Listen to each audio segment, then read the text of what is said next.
देखिए, ये उनकी अपनी सोच हो सकती है, लेकिन भारतीय जनता पार्टी अपने आप में सक्षम है।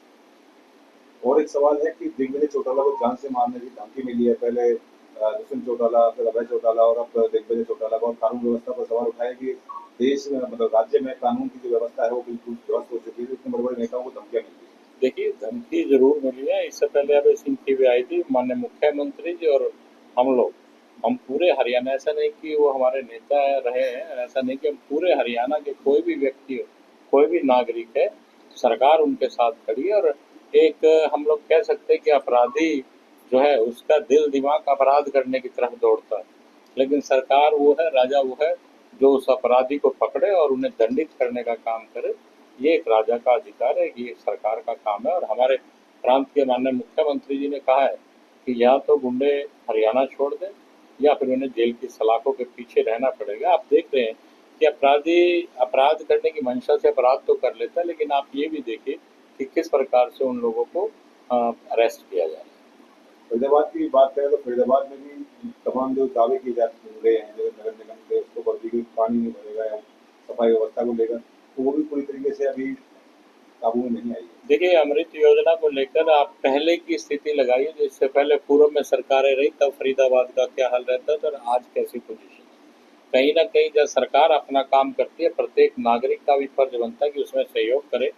और आप देखिए कि उसमें पॉलीथीन्स वगैरह या बॉटल्स वगैरह ये सब चीज़ें भी हम ही लोग डालते हैं, तो हम लोगों को भी ध्यान रखना चाहिए इस चीज़ का विशेष तौर पर। सरकार अपनी तरफ से पूर्ण रूप से काम करे। तो पूरे शहर में जगह जगह डंपिंग ग्राउंड बन चुके हैं, सड़कें टूटी हुई है। अगर मैं बात करता हूँ कुछ कॉलोनीज में अंदर जाए तो सड़कें तक नहीं मिल रहा। देखिए, फरीदाबाद के बारे में मुझे अभी इतना मालूम नहीं, मैं इसके बारे में क्या कह सकता हूँ। विषय पर कुछ एक मंत्री जी, एक सवाल और है। एक यूट्यूबर पर आरोप था कि आपकी छवि खराब आपके करने की मीडिया वजह एडवाइजर से- ने ही वो आरोप लगाए हैं कि इस तरीके से जीवन में आपकी छवि खराब हाँ, करने की कोशिश। बिल्कुल बिल्कुल तय बात है कि देखिए, उन्होंने कहा कि किसी बीजेपी नेता ने, किसी ने नहीं कहा, उसने बाकायदा मेरी फोटो लगाकर उसमें कहा कि बीजेपी नेता ने कहीं शराब की पार्टी थी। और वहीं पर पत्रकारों को ये कहा गया कि आप भारतीय जनता पार्टी के पक्ष में बात करें, जबकि शराब से मेरा कोई लेना देना नहीं है किसी भी प्रकार से। तो इसी बात को लेकर किया गया, और मैं तो उस पर मानहानि का दावा भी लगाऊंगा कि मेरी छवि को पूरे हरियाणा में खराब करने का काम किए, क्योंकि जिस चीज़ से मैं कोसों दूर हूँ, मेरा परिवार कोसों दूर है, उस पर अगर नाम आता है तो कहीं ना कहीं छवि में फ़र्क पड़ता है। और मैंने विशेष तौर पे कहा वो इस चीज़ को क्लियर करे कि ये पार्टी कहाँ देगी है, मैं या मेरा स्टाफ किसी की भी लोकेशन अगर वहाँ पे आती है तो मैं बात करूँगा। सभी का धन्यवाद। धन्यवाद। 14 अगस्त को जो विभाजन विभाषिका मनाई जा रही है, इसके लिए हम लोग धन्यवाद करेंगे अपने देश के प्रधानमंत्री जी का, जिन्होंने ऐसी शहादतों को चुना। देश के बंटवारे के बाद, देश की आज़ादी के बाद उन्हें किसी ने भी महत्व नहीं दिया, लेकिन हमारे देश के प्रधानमंत्री माननीय नरेंद्र मोदी जी ने इस बात को देखा, और ऐसे लोग जिन्होंने 10 लाख के आसपास करीबन जिन लोगों ने उस समय में शहादत दी, उनके श्रद्धांजलि के रूप में, मैं कहूँगा जैसे कहते हैं कि श्राद्ध मनाया जाता है, एक श्रद्धा के रूप में उनको ये श्रद्धांजलि के रूप में इस दिवस को मनाया जा रहा है।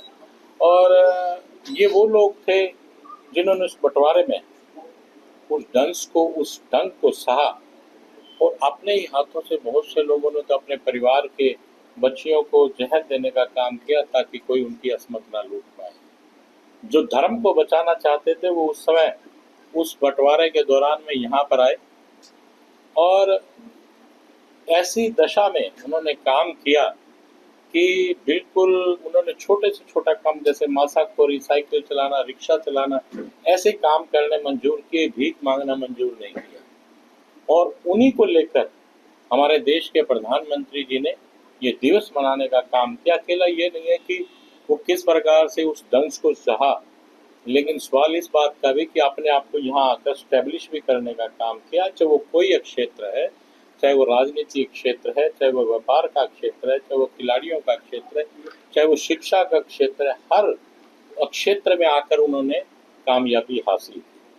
तो धन्यवाद करना चाहूँगा। और इस बार ये कार्यक्रम फरीदाबाद में होने जा रहा है, जो इससे पहले कुरुक्षेत्र और फतेहाबाद में हुआ था, अब इस बार फरीदाबाद में होगा। तो इसके लिए सबकी ड्यूटी है तय गई है। 4 क्लस्टर बनाए गए हैं, जिसमें एक क्लस्टर मुझे दिया गया, एक माननीय मनीष ग्रोवर जी को दिया गया, एक श्री जगदीश चोपड़ा जी को क्लस्टर दिया गया और एक संजय भाटिया जी को क्लस्टर दिया गया। और बाकी यहाँ की जिम्मेवारी यहाँ के विधायक और पूर्व मंत्री और सभी की रहेगी कि ज़्यादा से ज़्यादा संख्या में हम लोग यहाँ एकत्रित करें और आने वाली जनरेशन को, नई जनरेशन को बताएं कि किस प्रकार से हमने गुलामी से आज़ादी लेने पर किस प्रकार से हम लोगों ने वो दंश को सहा। और मैं ये कहूँगा कि कितने लोगों ने शहादत देने का काम किया, इससे आने वाली जनरेशन को पता है। बेटा जी, जो आप ये जो विभाजन विभीषिका जो 2 तारीख को मना रहे हैं, कौन सी जगह चिन्हित की गई है और क्या क्या तैयारियां होंगी, क्या किस किस तरीके से जो है लोगों को अवेयर किया जाएगा इस मामले में?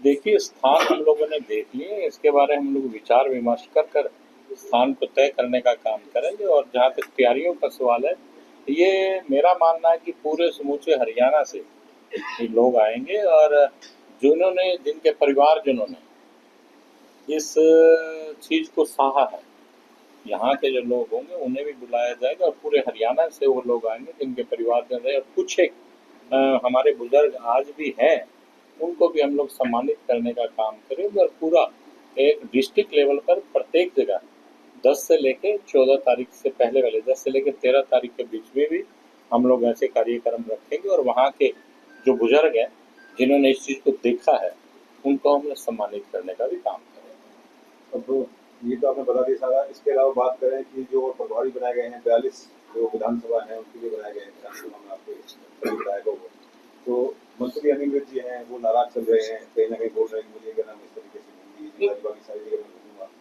नहीं, वो उनके अनिल विज जी की जिम्मेवारी पूरे हरियाणा पे लगाई गई है और वो हमारे सबसे पुराने और सबसे मैं कहूँगा कि हमारे बड़े नेता हैं, इसलिए उनकी जिम्मेवारी पूरे हरियाणा पे लगाई गई है। बाकी सभी नेताओं की जिम्मेवारी अलग अलग रूप से दी है।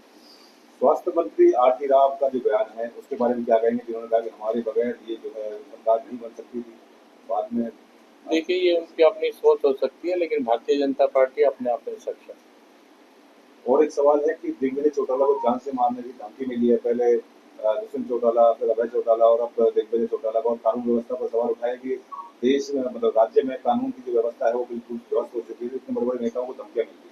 देखिए, धमकी जरूर मिली है। इससे पहले अभय सिंह की भी आई थी, माननीय मुख्यमंत्री जी और हम पूरे हरियाणा, ऐसा नहीं कि वो हमारे नेता रहे हैं, ऐसा नहीं कि हम पूरे हरियाणा के कोई भी व्यक्ति हो, कोई भी नागरिक है, सरकार उनके साथ खड़ी है। और एक हम लोग कह सकते हैं कि अपराधी जो है उसका दिल दिमाग अपराध करने की तरफ दौड़ता है, लेकिन सरकार वो है, राजा वो है जो उस अपराधी को पकड़े और उन्हें दंडित करने का काम करे।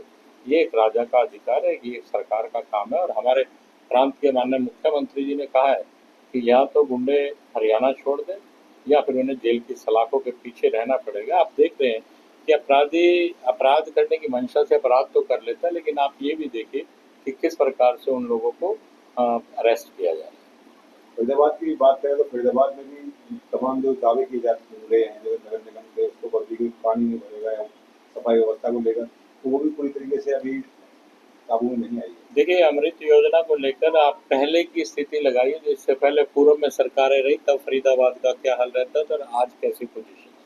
कहीं ना कहीं जब सरकार अपना काम करती है, प्रत्येक नागरिक का भी फर्ज बनता है कि उसमें सहयोग करे। और आप देखिए कि उसमें पॉलीथीन्स वगैरह या बॉटल्स वगैरह ये सब चीज़ें भी हम ही लोग डालते हैं, तो हम लोगों को भी ध्यान रखना चाहिए इस चीज़ का विशेष तौर पर। सरकार अपनी तरफ से पूर्ण रूप से काम करे। तो पूरे शहर में जगह जगह डंपिंग ग्राउंड बन चुके हैं, सड़कें टूटी हुई हैं। अगर मैं बात करता हूँ कुछ कॉलोनीज में अंदर जाए तो सड़कें तक नहीं है। देखिए, फरीदाबाद के बारे में मुझे अभी इतना मालूम नहीं, मैं इसके बारे में क्या कह विषय पर कुछ एक मंत्री जी, एक सवाल और है। एक यूट्यूबर पर आरोप था कि आपकी छवि खराब आपके करने मीडिया के लिए- एडवाइजर ने ही वो आरोप लगाए हैं कि इस तरीके से यूट्यूबर ने आपकी छवि खराब हाँ, कर दी। बिल्कुल तय बात है कि देखिए, उन्होंने कहा कि किसी बीजेपी नेता ने, किसी ने नहीं कहा, उसने बाकायदा मेरी फोटो लगाकर उसमें कहा कि बीजेपी नेता ने कहीं शराब की पार्टी थी और वहीं पर पत्रकारों को ये कहा गया कि आप भारतीय जनता पार्टी के पक्ष में बात करें, जबकि शराब से मेरा कोई लेना देना नहीं है किसी भी प्रकार से।